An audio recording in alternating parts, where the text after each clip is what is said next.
السلام علیکم ورحمۃ اللہ وبرکاتہ۔ میں ہوں رابعہ طور۔ حضور صلی اللہ علیہ وآلہ وسلم نے فرمایا، میں تمہیں ایسے لوگ نہ بتاؤں جو نہ نبی ہوں اور نہ شہید ہوں، لیکن ان کو اللہ کے ہاں اتنا اونچا مقام ملے گا کہ قیامت کے دن نبی اور شہید بھی انہیں دیکھ کر خوش ہوں گے،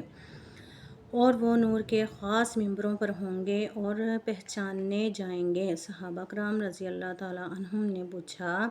یا رسول اللہ، وہ کون لوگ ہوں گے؟ آپ صلی اللہ علیہ وسلم نے فرمایا، یہ وہ لوگ ہیں جو اللہ تعالیٰ کے بندوں کو اللہ کا محبوب بناتے ہیں اور اللہ تعالیٰ کو اس کے بندوں کا محبوب بناتے ہیں، یعنی وہ اللہ تعالیٰ کی باتیں کر کے بندوں کے دل میں یہ شوق پیدا کرتے ہیں کہ وہ اللہ تعالیٰ کو دیکھیں، اور جستجو ان میں پیدا ہو کے اللہ کو پہچانیں، اور اللہ تعالیٰ کو اس کے بندوں کا محبوب بناتے ہیں۔ جب بندے اللہ تعالیٰ کے جستجو میں لگ جاتے ہیں، اس کو تلاش کرنے لگ جاتے ہیں اللہ کی محبت میں، تو اللہ تعالیٰ بھی ان کو پھر محبوب بنا لیتے ہیں اور لوگوں کے خیرخواہ بن کر زمین پر پھرتے ہیں۔ میں نے عرض کیا یہ بات تو سمجھ میں آتی ہے کہ وہ اللہ کو اس کے بندوں کا محبوب بنائیں، لیکن یہ سمجھ میں نہیں آتا کہ وہ اللہ کے بندوں کو اللہ کا محبوب کیسے بنائیں گے۔ تو آپ صلی اللہ علیہ وسلم نے فرمایا، یہ لوگ اللہ کے بندوں کو ان کاموں کا حکم دیں گے جو کام اللہ کو محبوب ہوں گے اور پسند ہوں گے، اور ان کاموں سے روکیں گے جو اللہ کو پسند نہیں ہیں۔ وہ بندے جب ان کی بات مان کر اللہ کی پسندیدہ کاموں میں لگ جائیں گے تو یہ بندے اللہ کے محبوب بن جائیں گے۔ اسی طرح حضرت حذیفہ رضی اللہ تعالیٰ عنہ فرماتے ہیں کہ میں نے نبی کریم صلی اللہ علیہ وسلم کی خدمت میں عرض کیا، یا رسول اللہ صلی اللہ علیہ وآلہ وسلم، امر بالمعروف اور نہی عن المنکر نیک لوگوں کے اعمال کے سردار ہیں، ان دونوں کو کب چھوڑ دیا جائے گا؟ تو آپ صلی اللہ علیہ وسلم نے فرمایا، جب تم میں وہ خرابیاں پیدا ہو جائیں جو بنی اسرائیل میں پیدا ہوئی تھیں۔ تو میں نے پوچھا، یا رسول اللہ علیہ وسلم، بنی اسرائیل میں